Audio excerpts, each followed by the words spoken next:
할렐루야, 주님의 이름으로 사랑합니다. 주님의 이름으로 축복합니다. 이제 봄 날씨가 온 것 같기도 하고 또 아침에는 또 춥고 뭐 이런 과정 가운데 있는데 계절의 변함과 또 시간의 어떤 흐름 속에서 주님을 바라보며 나아가는 저 여러분 되시기를 주님의 이름으로 축원합니다.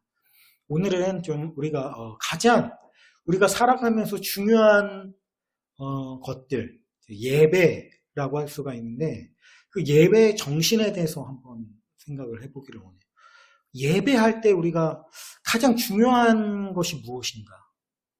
예배하면 그 안에 어떤 요소들이 있죠. 찬송, 또 고백, 기도, 간구, 또 예물 하나님 앞에 올려드리는 시간, 또 하나님의 말씀을 증거하고 말씀을 듣는 시간들, 이런 여러 가지 요소들이 이제 합쳐져서 어떤 예배의 어떤 그런 틀들을 만들어가고 있고, 또 예배의 어떤 형식이라고 하는 것은 또 시대에 따라서 굉장히 많이 또 변화가 되어진 부분도 있잖아요. 구약 시대 가운데는 때는 보면은 제사 이런 것들이 있고, 그러니까 신약 시대에 와서는 또 이제 예수님이 십자가를 친히 제물이 되시고 제사장이 되심으로써 이제 예배 형식 자체가 굉장히 많이 또 바뀌어졌고, 어떻게 보면 우리가 오늘날 드리는 이런 예배 형식들은 그 종교개혁 시대에 만들어진 어떤 그런 틀들, 종교개혁을 통해서 굉장히 사실 강조했던 게 뭐냐면은 말씀이거든요. 그래서 오늘날까지 그런 전통이 이어져 온다고 할 수가 있겠죠. 오직 말씀, 오직 믿음, 어떤 이런 정신으로 뭐라고 할까요? 설교에 굉장히 비중을 두고 있는 어떤 그런 예배 형식들을 가지고 있는데, 우리가 예배하면 진짜 중요하다고 생각해야 될 것들이 과연 무엇인가? 예배 형식이 중요한 것인가? 사실 시대에 따라서 변화가 되어지는 것들을 보면은 예배 형식 자체는 물론 그 하나하나에 아주 중요한 의미가 있긴 합니다만, 그 형식이 중요한 것보다는 오늘 설교 제목처럼 예배에 있어서 가장 중요한 것은 그 정신이라고 생각이 되거든요. 그 마음. 더 나아가서는 저는 태도라고 생각을 합니다. 태도. 그래서 예배에 있어서 가장 중요한 건 태도예요. 그래서 우리가 사실 삶이 곧 예배다. 예배가 곧 삶이다. 이런 표현을 할 때 있잖아요.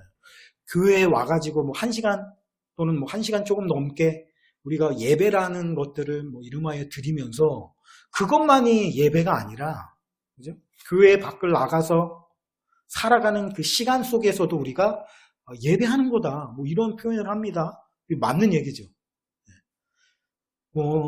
그런 얘기를 하시더라고요. 우리가 이제 예배가 다 끝나면 예배의 마지막 형식이 이제 축도잖아요. 이 축도라고 하는 어떤 그런 것이 뭐냐면 결국에는 그 예배라고 하는 것이 우리가 드려지는 예배의 형식들 이런 것들이 끝남으로써 끝나는 것이 아니라 그것을 가지고 이제 나아가서 일주일 동안 한 주간 그 말씀을 가지고 씨름하면서 싸우면서 그 삶 속에서 적용하며 나가는 것 자체 그것까지 예배다. 그래서 주일날 예배 드리는 것으로 끝나는 것이 아니라 사실은 우리의 삶의 어떤 뭐라고 할까요? 현장 속으로 들어가서 그 말씀을 적용해내는 것까지, 삶에서 실천하는 것까지가 예배다. 이런 얘기를 하는데 맞는 얘기죠. 옳은 얘기죠.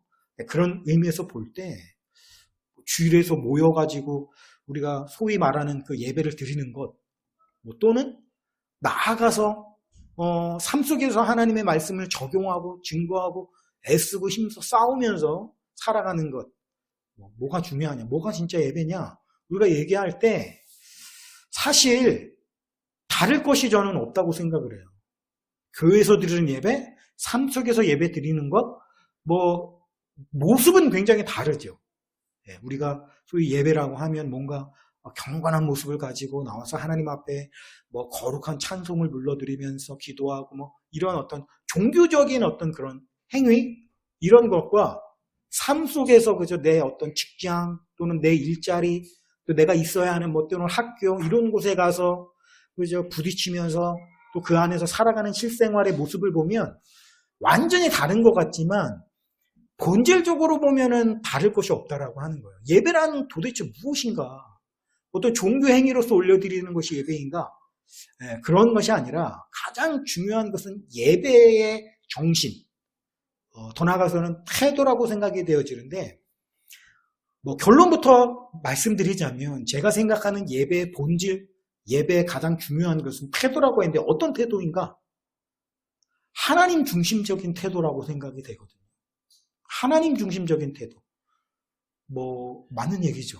우리가 죄라는 게 무엇이겠습니까? 결국에는 죄라는 것은 나 중심적인 태도를 가지고 살아가는 것, 그게 죄거든요. 네. 그래서 내가 나라는 어떤 자아를 중심으로 어떤 나의 인생, 나의 삶을 이끌어가는 보좌에서 내가 그 주인의 자리에 올라서 있고, 그죠? 하나님이 있긴 있어요. 없는 게 아니에요. 그죠? 우리는 하나님을 믿고 따르니까 뭐 하나님이 계시긴 계시겠지만 하나님이 중심부에 계시는 것이 아니라 어떤 주위에 이렇게 뱅글뱅글 돌아가는 위성처럼 그렇게 되어진 삶을 살아간다면 그런 마음가짐과 태도를 가지고 주일에 나와서 예배를 드린다고 그게 예배가 되겠습니까? 예배가 아니라는 거예요. 마찬가지죠. 우리가 밖에 나가서 살아가면서 내가 마음의 보좌에 앉고 하나님을 주변부에 맴돌게 하는 그런 태도를 가지고 삶 속에서 현장에서 살아간다면 그것이 삶의 예배라고 할 수가 있겠어요? 그럴 수 없단 말이에요. 그러니까 교회에 나와서 앉아있는 것 또는 내 삶 속의 현장에서 살아가는 것, 그 어떤 모습 자체가 중요한 것이 아니라 항상 내 마음의 보좌의 주인을 하나님께로 내어드리는 자세 또는 태도, 이것이 예배라는 거예요. 그런 자세를 가지고 우리가 찬양하고, 그죠? 예배하고, 말씀을 들을 때 그게 예배죠. 또 그런 자세와 태도를 가지고 삶 속에 나아가서 뭐 관계를 맺고 또는 어떤 직장에서, 학교에서 어떤 살아가는 그 모습을 가지고 가는 게 그것이 삶의 예배죠. 그것이 되어지지 않으면 그것은 예배의 모습이다라고 할 수가 없다라는 거예요. 그러니까 어떤 겉모습, 형식이 중요하지 않다는 게 아닙니다. 그 형식 안에 들어가 있는 의미 하나하나가 굉장히 중요하다라는 거예요. 근데 그 형식 자체가 가장 중요한 것을 보여주는 게 뭐냐면 자세라는 거예요. 하나님 중심적인 태도라는 거예요. 그래서 우리가 어느 곳, 어느 위치에 있든지, 교회에 있든지, 교회 밖에 나가 있든지, 내가 삶에 살아가는 모든 태도가 하나님이 주인 되시고, 내가 하나님 앞에 엎드려서 굴복하고, 그렇죠? 굴복한다라는 말 아시죠? 엎드리고, 머리를 조아리고, 하나님을 높여드리고, 그것이 바로 예배의 본질이고 예배의 태도다라고 하는 것입니다. 이런 본질의 자세와 태도를 가지고 우리가 살아간다면 어느 곳, 어느 위치, 무엇을 하든지 그것이 모두 다 예배로서 하나님께 받아들여질 수가 있다라고 하는 거예요. 자, 우리가 하나님 어떤 중심적인 태도다라고 얘기를 했을 때 좀 막연하죠. 하나님 중심적인 태도라는 게 도대체 뭐냐. 우리가 눈으로 보여지는 것도 아니고 뭐 잡아지는 것도 아니고, 사실 교회 안에 앉아있는 우리 모습들을 보면 다 겉으로 보기에는 같은 모습이잖아요.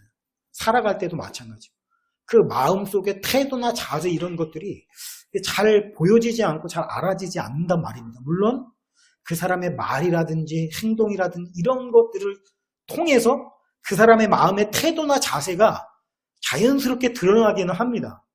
그죠? 그런 것들을 통해서 우리가 이 사람은 이런 마음을 가지고 있구나, 이런 걸 물론 알 수가 있긴 합니다만, 그것도 우리가 주의 깊게 살펴보고 해야만 알 수 있지, 그냥 이렇게 스치듯이 지나가 버리면 그거를 모른단 말이에요. 그렇기 때문에 우리가 항상 중요한 것, 내가 예배자로 살아가고 있는가? 질문을 던져야 돼요. 예배자란 아까 말씀드린 것처럼 하나님의 중심적인 태도인데, 하나님 중심적인 태도라고 하는 걸 우리가 어떻게 할 수가 있는가? 쉽게 표현하겠습니다. 아주 쉬운 거예요. 우리가 어렵게 생각하면 굉장히 어려운 걸 수 있는데 쉽게 생각해야 됩니다. 쉽게 생각할 때 뭐냐? 하나님 중심적인 태도라고 하는 것은 하나님이 시킨 대로 하면 그게 하나님 중심적인 태도입니다. 그래서 성경이 가장 강조하고 또 강조하는 것 중에 하나가 뭡니까? 순종이죠.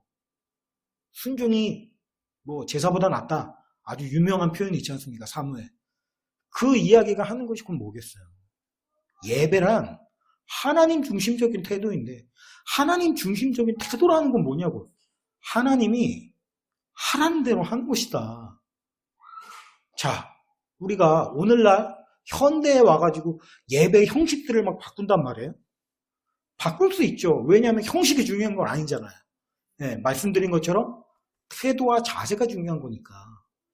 근데 우리가 소위 말하는 구도자 예배 이런 것이 있어요. 이게 뭐냐면 아직 믿음이 자라지 않고 처음 교회에 와서 처음 이런 거를 접하는 사람들에게는 일단 어떤 예배의 어떤 이런 형식적인 부분들이 예를 들어서 설교가 길고 말씀이 길면 굉장히 초신자 입장에서 힘들어할 수 있단 말이에요. 그렇죠? 충분히 이해가 되죠. 그래서 좀 설교는 좀 최대한 줄이고, 그다음에 뭐 우리나라는 특히 더 그렇습니다. 막 음주 가무 이런 거 좋아하잖아요. 음주는 말고 가무, 이게 노래 부르는 거, 노래 흥의 민족이라고 하지 않습니까?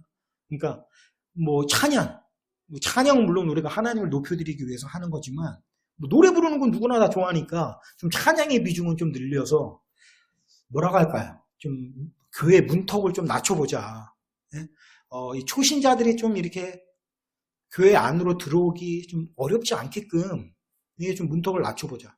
뭐 의도 자체는 굉장히 뭐 나쁘다라고 할 수가 없죠. 왜냐하면 한 사람이라도 더 구원받는 길에 이르게 하는 게 중요하니까. 근데 이 구도자 예배라고 하는 것이 자꾸 논란이 생길 수밖에 없는. 이게 뭐 이런 접근이 괜찮다라고 볼 수도 있어요. 뭐 이게 아예 뭐 틀리다라고 못 박는 게 아닙니다. 뭐 어떤 게 맞는지 우리가 알 수 없습니다. 그 의도 자체가 선한 것이고 또 그걸 통해서 또 한 영혼이라도 구원할 수 있다면 뭐 그런 접근도 필요하다 이렇게 볼 수도 있지만 또 다른 한편으로는 어때요? 예배 자체가 이거는 하나님의 중심적인 예배라고 볼 수는 없죠. 그렇잖아요. 사람에게 맞춰진 어떤 그런 예배 형식이잖아요. 이거를 우리가 구도자 예배라고 부르는데 예배라고 하는 것은 아까 말씀드린 것처럼 하나님 중심적인 것인데 사람, 어떤 초신자들을 위해서 초신자들에 맞게끔 예배 형식을 바꾸고 그들이 싫어하는 거는 좀 줄이고 좋아할 만한 걸 좀 넣고 한다라고 하는 것 자체가 사실 하나님을 염두에 두고 하나님을 중심적으로 사고하는 데서 나오는 건 아니잖아요. 그러니까 그런 의미에서 보면 우리가 여러 가지 생각할 부분이 이게 딱 맞다, 이건 아니다. 우리가 그런 어떤 편가르기를 하자는 것이 아니라 고민을 해봐야 될 필요는 분명히 있다는 거예요. 예배라는 게 도대체 무엇인가라고 생각할 때 구도자 예배, 소위 구도자 예배라고 하는 것을 우리가 이거 예배라고 할 수가 있는 것인가? 그런 고민들을 우리가 할 수 있다는 거죠. 마찬가지라는 겁니다. 예배라는 것이 하나님의 중심적인 것이고 하나님이 중심적인 태도라는 것은 곧 하나님이 시키는 대로 하나님이 하라는 대로 하는 것이라고 한다면 우리가 하나님이 하라는 것 안에서 그걸 높이는 거예요. 그러니까 우리가 하나님께 예배를 드린다라고 할 때도 마찬가지 아니겠어요? 예배를 드린다라고 할 때 예배를 어떻게 드려야 되냐 그럼 하나님이 시킨 대로 예배를 드려야 된다는 것입니다. 하나님이 어떻게 하라고 했는데요. 그걸 우리가 어디서 배울 수 있냐면 성경에서 배울 수 있단 말이에요. 성경이 얘기하는 게 뭐냐면 하나님이 가르쳐 주신 겁니다. 구약에 보면 제사의 어떤 그런 방법적인 것들이 아주 자세하게 들어가 있어요. 사실 오늘날 우리는 이제 제사를 드리지도 않고 예배 형식이 이제 예수 그리스도의 어떤 사역으로 인해서 이제 변화가 일으켜졌기 때문에 사실 제사라고 하는 것은 우리에게 그다지 그렇게 와닿지가 않잖아요. 우리에게 있어서 제사라고 하는 건 우리나라 민족들이 오랫동안 그 유교에 의해서 조상들을 섬긴다 해가지고 효에 연관 지어가지고 그죠? 뭐 제사 드리는 거 그런 거가 익숙하지 뭐 성경의 제사는 우리에게 별로 익숙하지 않단 말이에요. 한 번도 해본 적도 없고 그죠? 재물을 잡아가지고 막 각을 뜨고 막 기름기 같은 거 다 이런 거 우리 안 해봤잖아요. 생각만 해도 끔찍하지. 근데 중요한 건 뭐냐면 아까 말씀드린 것처럼 형식이 아니라 자세와 태도인데 자세와 태도라고 하는 것이 어떻게 보면 하나님 중심적인 태도, 하나님이 시킨 대로 하는 건데 그 제사의 각각의 형식들은 누가 정해서 가르쳐 준 거죠? 하나님이 가르쳐 주신 거란 말이에요. 그게. 하나님이 이렇게 하라고 가르쳐 줬으면 그렇게 하는 게 그게 하나님 중심 태도예요. 물론 우리가 지금 제사를 드리는 건 물론 아닙니다만, 자, 근데 이게 레위기 이런 데 제사에 대한 게 나옵니다만, 사실 모세가 그 하나님으로부터 받아서 제사법을 정했지만 그것이 이제 성경에 기록되어져서 오늘 우리가 그걸 성경을 통해서 볼 수가 있잖아요. 하나하나. 근데 그 전에 제사법이 없었던 거는 아니라는 거죠. 우리가 뭘 알 수 있냐면 그 창세기에 아벨과 가인이 하나님께 제사 드리는 장면을 보면 그들도 제사를 드렸죠. 그들 모세 때보다 훨씬 전이잖아요, 사실은. 그러니까 성경에 기록되어 있는 제사법들이 사실 기록되기 훨씬 전인데도 불구하고 그때 이미 제사라는 방법을 통해서 하나님 앞에 나아간다라고 하는 것은 그 제사라는 게 어떻게 보면 사람으로부터 시작된 게 아니라 하나님으로부터 시작된 거고, 물론 기록에는 남지 않아서 우리는 모르지만 한 가지 확실한 건 뭐예요? 아벨과 가인에게 하나님께서 제사를 어떻게 드려야 되고 왜 드려야 되는지에 대해서 이미 가르쳐 주셨다는 것을 우리가 알 수가 있는 거죠. 네. 자, 여기서 우리가 알 수 있는 게 뭐냐면 가인의 제사는 하나님이 안 받으셨어요. 아론의 제사는 받았고요. 근데 그 차이가 어디서 발생하느냐? 되게 간단합니다. 태도예요. 하나님 중심적인 태도. 아까 그것은 하나님이 시킨 대로 한다라는 걸 통해서 우리가 알 수 있다고 했잖아요. 나 중심적인 태도라는 건 뭡니까? 말 그대로 내가 중심이 돼가지고 내가 생각할 때 이렇게 하는 게 좋아. 여러분, 우리 조상의 제사를 한번 생각을 해볼까요? 우리 조상들에게 우리나라 사람들이 전통적으로 드려지는 제사들을 보면 그거 누가 만들었어요? 하나님이 만드신 건 아니잖아요. 그죠? 그 사람이 우리가 만든 거잖아요. 우리나라 조상들이 아주 오랜 시간 동안 흘러내려오면서 만들어진 건데 그 제사 쌍에 올리는 그걸 뭐라고 할까요? 음식, 제사 음식, 또 잭이라고 하죠. 예, 그런 어떤 그 그릇, 또 그 음식을 놓는 어떤 그런 위치, 또 그 형식이 있죠. 지방을 쓰고, 향을 묻히고, 또 막 숟가락도 여기 꽂았다 저기 꽂았다 다 이런 게 있지 않습니까? 근데 그런 거 하나하나에 다 의미가 있습니까? 없습니까? 다 의미가 있어요. 그냥 그렇게 만든 게 아니란 말이에요. 보면은 그 안에 얼마나 홍동 육서, 붉은 건 이쪽, 하얀 건 이쪽, 고기는 이쪽, 생선은 이쪽, 이런 법칙들이 다 있는데 그거 그냥 나온 게 아니라 나름대로 그 사람들이 만들면서 하나하나 다 의미를 부여한 거잖아요. 그러니까 사람이 만든 것도 보면요, 그게 다 그냥이 아니라 절을 2번 반하고 이런 것까지도 다 의미가 있고 나름대로 그런 걸 다 만들어 놓는데 하물며 하나님께서 제사라는 방법을 주실 때 아무 의미 없이 그냥 이렇게 하라고 그냥 하나님 마음대로 그냥 막 이렇게 정하시겠어요? 그게 아니란 말입니다. 제사 드릴 때 이 과정은 다 이런 의미가 있는 거고, 이렇게 하고, 이렇게 하기 때문에 하는 거야 라고 하나님이 예를 들어 주셨다라고 한다면, 올바른 예배라는 건 뭐냐면, 하나님이 하라는 대로 그대로 하는 게 그게 올바른 예배고, 예배의 태도이고 자세라는 거예요. 근데 이럴 수 있잖아요. 아니, 왜 이렇게 해야 돼? 예를 들어서. 아니, 양이 무슨 죄가 있다고 양을 죽여? 불쌍해 죽겠는데? 우리가 인간적인 마음, 사람의 마음으로는 그런 생각할 수 있잖아요. 아우, 피 보는 거 끔찍해. 사람이 피를 보는 거를 본성적으로 굉장히 싫어하거든요. 그쵸? 아우, 막 피를 다 쏟아내야 되죠. 막 내장을 잡아 뜯어야 되죠.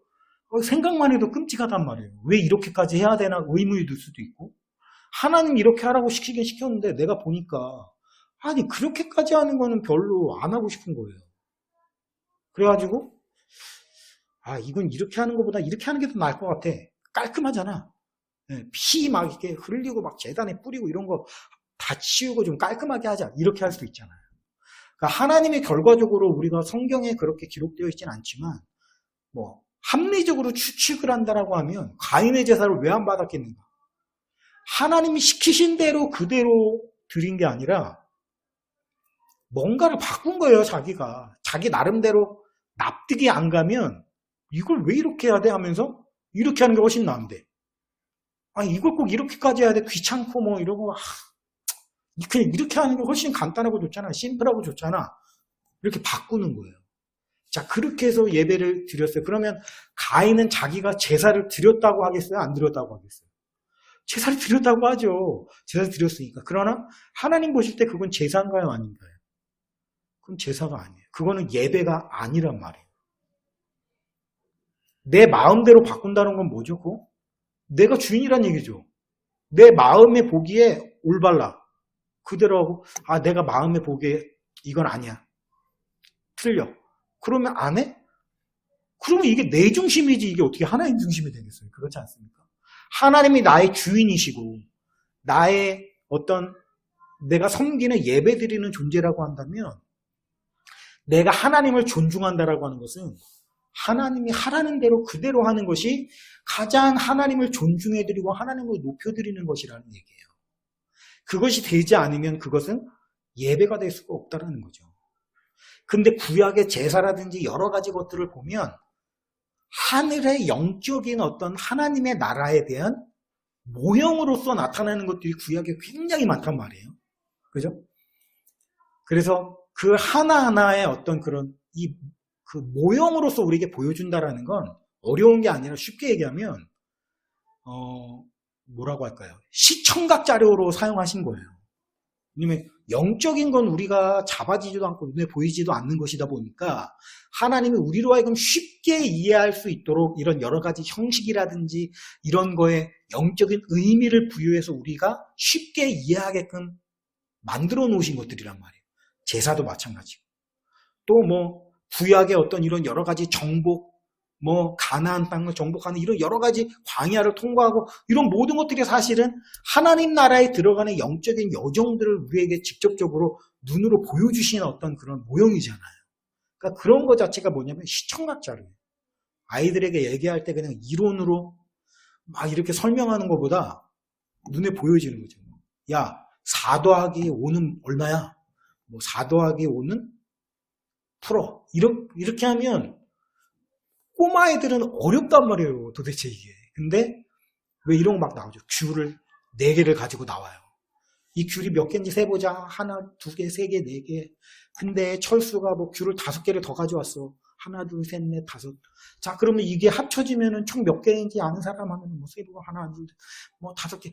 9개요. 뭐 이렇게 되는 거잖아요. 그게 뭐예요? 바로 시청각 자료를 사용해가지고 쉽게 이해하게끔 돕는 교육의 방법인데, 그죠? 한때 그래가지고 뭐 지금은 뭐 그런 것들이 보편화됐습니다만, 제가 어릴 때만 해도 학교 교과서가 굉장히 딱딱했단 말이에요. 그냥 4 더하기 5는, 2 더하기 3은. 근데 그 시청각자 아이들의 눈높이에 맞춰가지고 교육시키는 게 얼마나 중요하다는 걸 깨닫고 나서 요즘에 책을 보면요, 얼마나 컬러풀하고, 얼마나 뭐 공부하고 싶게 생겼는지 몰라요. 그런 게 다 뭡니까? 눈높이에 맞추는 거죠. 그러니까 구약의 어떤 여러 가지 어떤 형식적인 또는 뭐 율법적인 어떤 이런 여러 가지 것들도 마찬가지입니다. 하나님의 나라에 대해서 우리가 이론적으로 이해하기가 굉장히 어렵기 때문에 하나님이 우리가 접할 수 있는 이 땅에서 삶 속에서 우리가 알 수 있는 여러 가지 것들을 형식으로 만들어 놓고 그 하나님의 나라 안에 그 영적인 의미들을 우리에게 하나씩 하나씩 가르쳐 주시는 거란 말이에요. 그러니까 결과적으로 뭡니까? 하나님이 그냥 하라는 대로 그대로 순종하는 거, 그거야말로 하나님을 가장 높여드리는 것이다. 그게 바로 순종이 제사보다 낫다는 의미예요. 제사를 드리는데 제사를 내가 생각할 때 좋은 것대로 드린다면 그게 올바른 제사가 되겠어요? 순종이 더 낫다. 그 얘기는 곧 오늘 우리가 말씀드린 것처럼 하나님 중심적인 태도, 하나님 말씀하신 대로 하는 거, 순종하는 거, 그거야말로 바로 그게 예배의 본질이다라는 것을 우리에게 보여주는 거란 말이에요. 제사가 예배가 아니에요. 교회에 앉아가지고 드리는 예배가 아니라 그 영혼 안에 하나님 중심적인 태도. 사실 인본주의적인 어떤 태도가 우리 안에 굉장히 많이 자리를 잡고 있단 말입니다.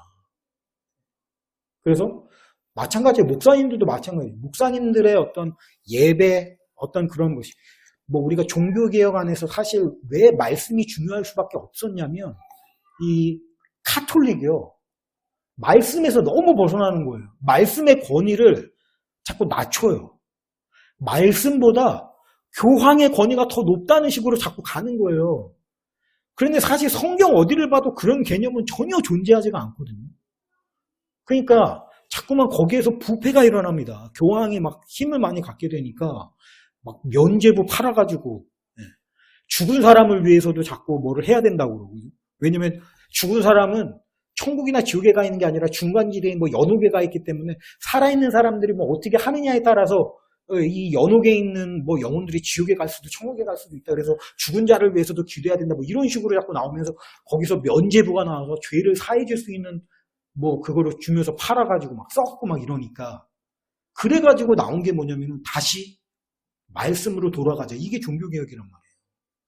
아니 성경에 근거하지 않는 모든 것들은 다 없애버려야 된단 말이에요.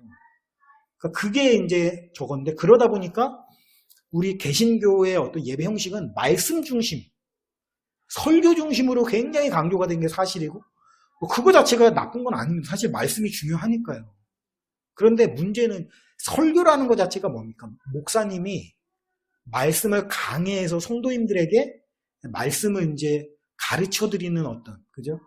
뭐 선포하는 어떤 그런 시간인데 이러다 보니까 문제가 뭐 그 정신이 잘못된 건 아닌데 어떻게 되냐면 예배 자체가 청중 중심적인 어떤 모습으로 만들어지게 될 수밖에 없는 어떤 그런 한계가 있더라는 거예요. 목사님이 예배를 준비할 때 그 대상을 누구를 대상으로 준비를 합니까? 예, 청중들을 중심으로 준비가 되게 된단 말이에요. 어떤 의미에서는 그게 예배의 본질이 아니잖아요. 그죠? 예배의 본질은 뭐예요? 성도님들이 하나님께 나와서 하나님을 높여드리는 것이고 목사는 어떤 그런 부분들 안에 있어서 성도님들로 하여금 하나님을 더 예배할 수 있게끔 도와드리는 어떤 그런 위치란 말입니다. 그러니까 이 설교라고 하는 것이 이제 말씀을 성도님들께 심어주는 게 굉장히 중요하긴 합니다만 예배의 중심이 청중이 아니란 말이에요. 예배의 중심은 하나님이시라는 거죠. 그래서 우리가 예배할 때 월십이라고 표현합니다. 경배, 뭐 하나님께 높여드리는 이렇게 표현하기도 합니다만 예배를 할 때 우리가 서비스라는 표현을 합니다. 서비스. 거기 서비스는 뭐 이렇게 가면은 가게에서 뭐 인사하고 이런 거 우리가 서비스라고 생각을 하는데 왜 예배가 서비스인가? 누구한테 서비스하는 거예요? 성도님들께 서비스하는 게 아니에요. 서비스는 하나님께 하는 게 서비스예요. 우리가. 그게 예배라는 거예요. 그러니까 중심이 하나님 중심으로 되어야만 그게 올바른 예배가 될 수 있다라고 하는 겁니다. 근데 그 모형이 뭐냐면 바로 성막이에요. 성막의 하나하나의 의미를 통해서 우리는 하나님 중심적인 예배를 배우게 됩니다. 물론 성막에 대한 이야기는 뭐 나중에 살펴보게 되겠는데 자, 아까 하나님이 시킨 대로 하는 게 중요하다라고 얘기를 했는데 그럼 하나님이 시킨 대로가 뭐냐? 오늘 그 중에 한 가지를 살펴보려고 하는데요. 자, 본문 말씀 보니까 뭐예요? 하나님이 모세에게 말씀하여 이르되 우리가 오늘 5절을 안 봤지만 5절, 6절 위에 보니까 이게 보세요. 하나님이 모세에게 말씀하여 이르시되 이거 모세가 그렇게 만든 게 아니라는 거죠. 하나님이 이렇게 만들었어요. 어떻게 만들었냐면 레위 지파는 아론 앞에 서서 그에게 시종하게 하라. 그들이 회막 앞에서 아론의 직무와 온 회중의 직무를 위하여 회막에서 심어하라. 너는 레위인을 아론과 그의 아들들에게 맡기라. 자, 지금 이스라엘의 한번 상황을 한번 생각해 봅시다. 광야를 지나왔습니다. 오랜 시간 동안 하나님으로부터 훈련을 받았어요. 40년 동안. 그리고 이제 드디어 목적지에 다다랐어요. 이제 그 주인이 있는 그 가나안 땅을 전쟁을 해가지고 정복해야 될 시점에 지금 와 있단 말입니다. 자, 그런데 우리가 한 가지 잊지 말아야 될 사실은 가나안 이 족속들은 만만한 족속이 절대 아니라는 거예요. 네. 이미 그때 당시 아주 오래전 아닙니까? 지금 벌써 뭐 기원전 2000년 뭐 그 정도 시간인데 아주 옛날이거든요. 우리나라에는 뭐 문명이라는 것도 지금 없었던 시절 얘기예요, 지금. 우리나라 역사가 시작해봐야 고조선의 역사는 거의 남아있는 게 없고요. 삼국시대 역사부터 우리 있어요. 고신라, 고구려, 백제. 뭐, 근데 그때 그 이전에 뭐 가야, 뭐 이런 게 물론 있긴 합니다만, 올라가 봐야 그게 언제냐면 예수님 오셨을 그 당시쯤이거든요. 1세기. 예수님 오셨을 때가 뭐 4년에서 뭐 한 30년까지 살았다고, 그때 정도란 말이에요. 우리나라의 역사가 기록된 것 자체가. 그러니까 근데 이 모세 때는 뭐냐면 그때로부터도 훨씬 더 한 2000년 더 전쯤이란 말이에요. 아주 오래전 얘기거든요, 이게. 그러니까 그런 상황에서 또 찬란한 문화를 꽃피웠던 게 가나안 문화예요. 문명적으로 굉장히 화려하고 굉장히 또 강하고 철병과 뭐 이런 걸 가지고 있었다 우리 그냥 표현으로 읽을 때 별로 안 와닿는데, 그때 당시로 최첨단으로 무장했다라고 보면 됩니다. 뭐 핵잠수함이 몇 대 있고 뭐 그런 식으로 우리가 생각하면 되는 거예요. 핵 무기를 갖췄고 군사력이 어마어마합니다, 지금. 근데 지금 이스라엘 백성은 그에 보면 비교가 안 되는 거예요. 경력 숫자로 보나 뭐 그들이 갖고 있는 무기를 보나 이건 비교가 안 되는 상태예요. 그리고 이 가나안 족속들은 그만큼 정복하기는 아주 어려운 그런 존재들이라고. 뭐 숫자적으로 봐도. 근데 보십시오. 지금 이런 상황에서 우리가 전쟁을 지금 그 여호수아기를 보면 한 30몇 회를 전쟁을 한 거로 기록되어 있거든요. 그러니까 30몇 번을 지금 전쟁을 해가지고 거기를 다 깨부시고 정복을 해야 되는 상황인데, 지금 이스라엘 백성을 민수기에서 계수한 걸 보니까 군인으로 출전할 수 있는 숫자가 60만 명이에요. 60만 명.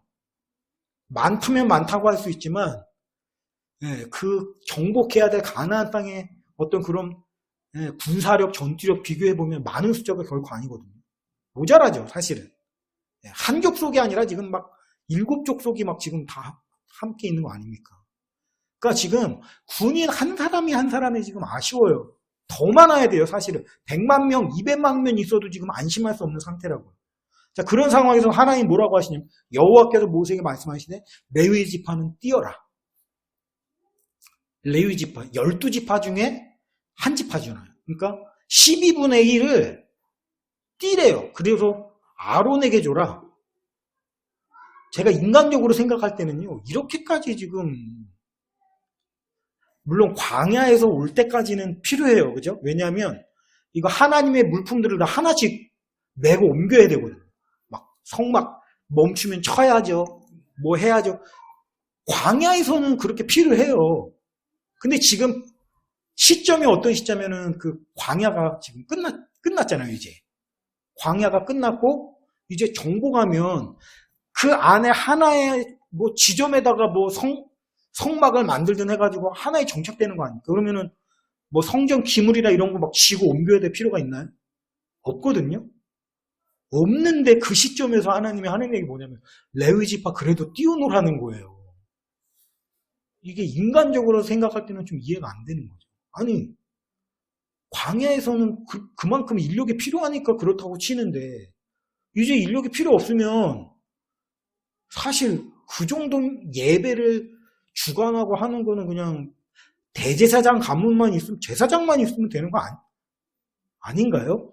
네, 그 정도로 충분하지 않을까요? 네, 제사장 가문이 있잖아요, 지금. 제사장 가문이 없는 게 아니라. 그렇다고 하면 레위 사람이 제가 보니까 지금 2만 명이 넘거든요. 2만 명. 2만 명이나 필요할 게 뭐가 있냐고. 짐지고 맬 것도 아니고. 상식으로 생각하면, 야, 지금 우리가 한 사람이 아쉬운 상황이니까 레위 사람들 이거 이제 니네 안 줘도 되니까 이제 각각 이제 군인으로 들어가라. 이렇게 해야지 지금 맞단 말이에요. 한 명이 아쉬우니까. 그런데 하나님 그렇게 안 하죠. 레위 지파를 뚝 떼래요. 아론에게 다 주래요.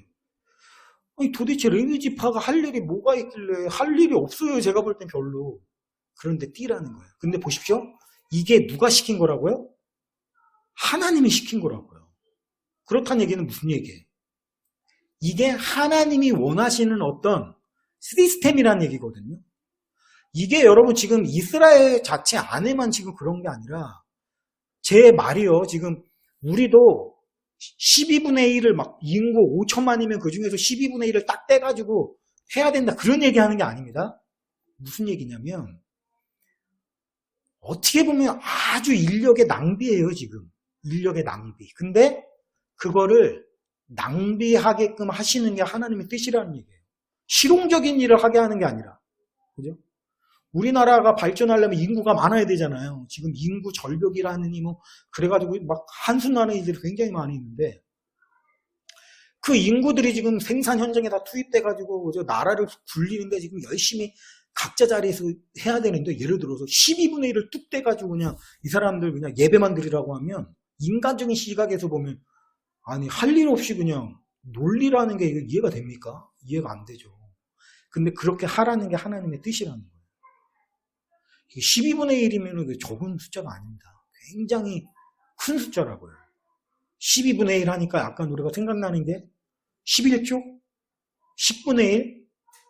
10분의 1을 내가 띄워서 하나님께 드린다. 이거 쉬운 게 아니거든요. 근데 보세요. 예배의 정신은 그런 거예요. 실용적인 관점에서 생각해보면 말이 안 돼요. 여러분 지금 우리가 사는 시대의 최고의 가치가 뭐냐면 실용성이란 말이에요. 실용성의 관점에서 보면 이거는 너무 큰 낭비고 너무 쓸데없는 데다가 지금 인력이 새고 있는 거예요. 한마디로 얘기하면. 그죠? 그러니까 지금 현대 시대를 살아가는 실용적인 관점에서 예배의 시스템은 이게 말이 되는 겁니까? 안 되는 겁니까? 말이 안 되는 거예요, 이게. 자, 우리가 지금 말씀드리는 건 이겁니다. 하나님이 지금 우리에게 원하시는 예배의 태도는 뭐냐면 12분의 1을 뚝 떼서 예배를 위해서 준비하라는 겁니다. 이것은 저는 이렇게 봐요. 예배는 뭐냐면 거룩한 낭비라고 생각을 합니다. 거룩한 낭비. 시간을 떼는 거예요. 물질을 떼는 거예요. 인력을 떼는 거예요. 그게 예배입니다. 우리 일요일날 뭐 하는 날이에요? 그냥 노는 날입니까? 아닙니다. 예배를 위해서 떼어놓는 시간이에요.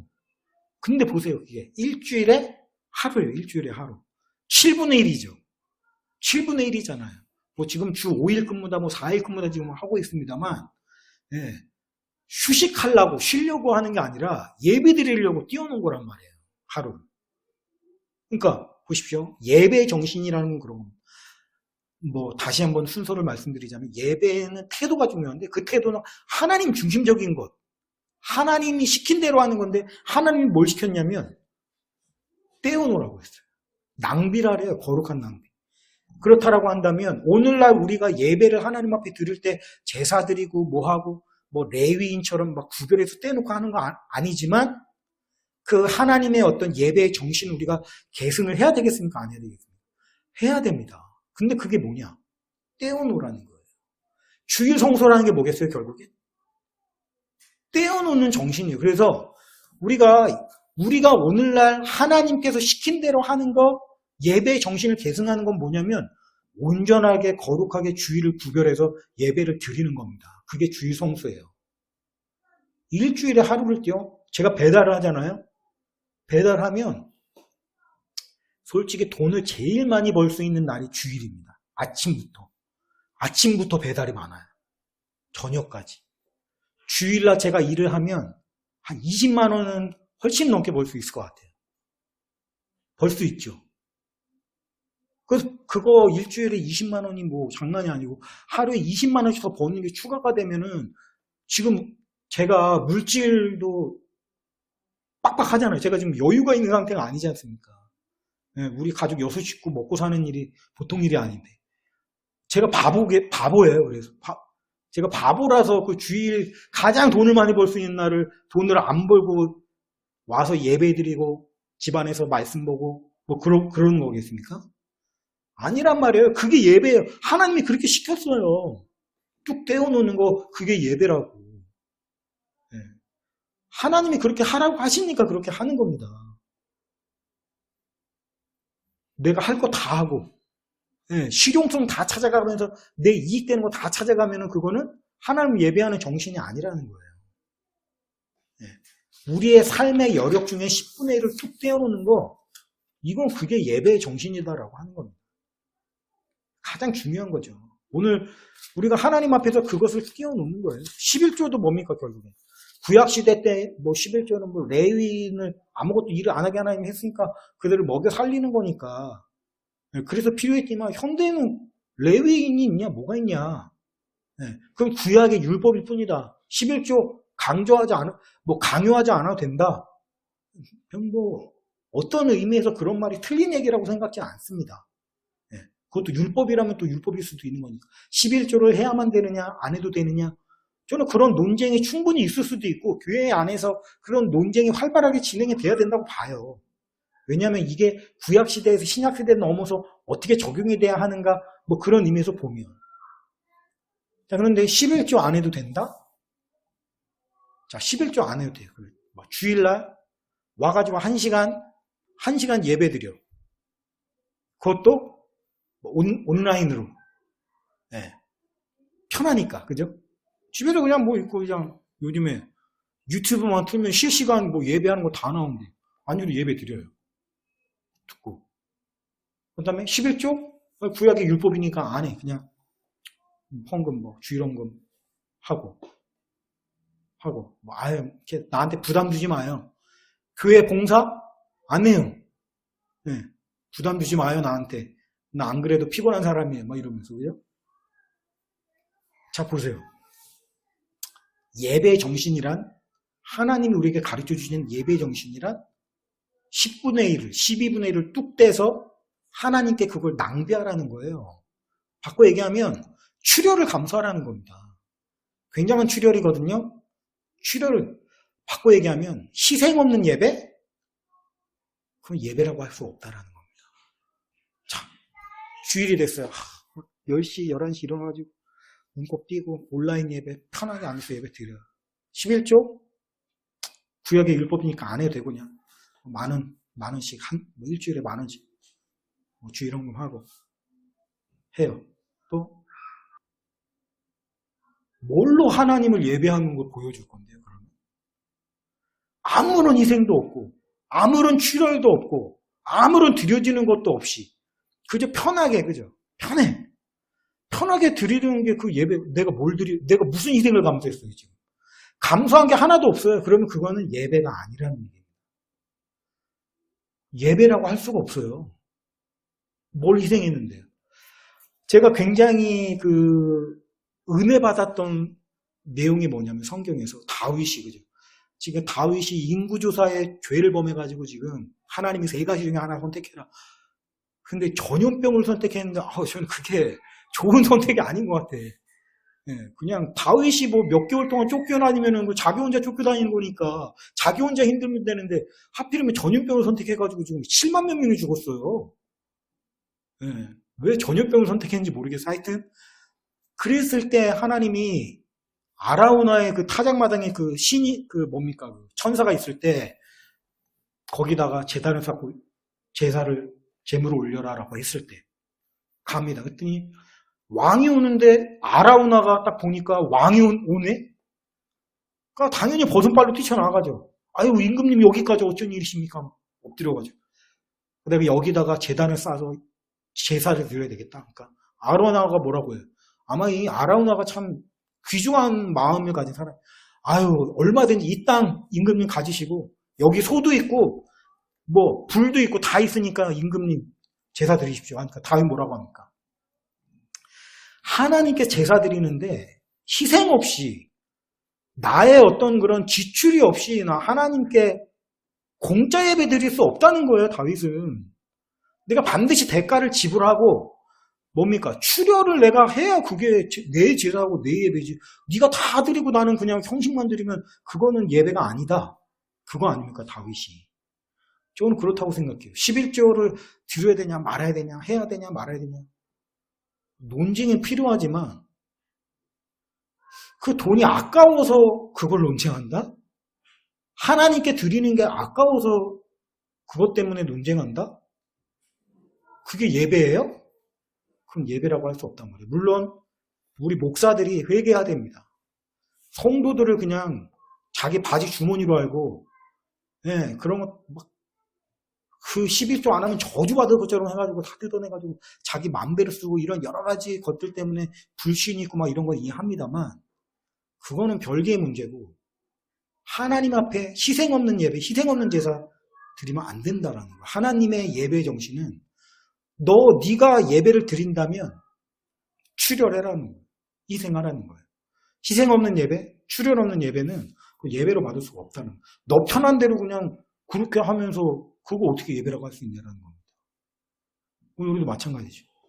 떼어놔야 돼요. 주일 거룩하게 구별해야 돼요.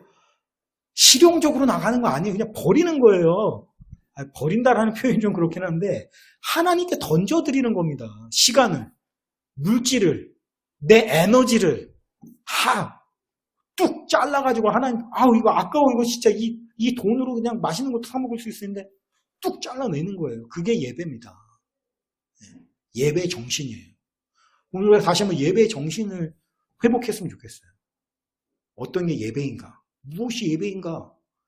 아무런 희생 없이 그냥 내 편한 대로, 내 좋은 대로 다 해석해가지고 이건 이렇게 하면 편하니까 저건 저렇게 하면 편하니까 그러면서 앉아만 있으면 그게 어떻게 예배이고 그게 어떻게 예배자가 될 수가 있겠습니까? 저는 그런 의미에서 편해지려는 시도가 정말 나쁘다고 생각해요. 교회 안에서. 편해지면 안 됩니다. 굉장히 거북스럽고 막 부담스러워야 돼요. 이게 예배라는 게. 내 살점을 12분의 1을 딱 잘라서 준다고 한번 생각해 보십시오. 얼마나 거북하고 부담스럽습니까? 그래야 돼요. 막 남는 돈에서 이렇게 해가지고 뭐 10,000원 이렇게 드리는 게 아니라 12일조 10분의 1을 드리면 이게 얼마나 거북합니까? 지금 이걸로 쓸 수 있는 데가 얼마나 많은데 안 그렇습니까? 그거를 출혈을 감수하는 게 그게 예배입니다. 그 출혈을 어디다 쓸 것인가라고 하는 거 이제 물론 어떻게 쓸 것인가 하는 건 교회에서 당회에서 목사님과 성도님들이 더불어서 머리 싸매고 해야 되지만 그거는 나중 문제고 출혈하는 것까지는 그게 예배라는 거예요. 우리가 다시 한번 그것을 회복했으면 좋겠어요. 거룩한 낭비라고 여기지 않고 하나님께 온전히 드릴 수 있는 그런 저와 여러분 되어셔서 예배의 정신이 살아있는 예배 정신이 회복되는 저와 여러분 되시기를 주님의 이름으로 축원하면서 말씀을 마치겠습니다.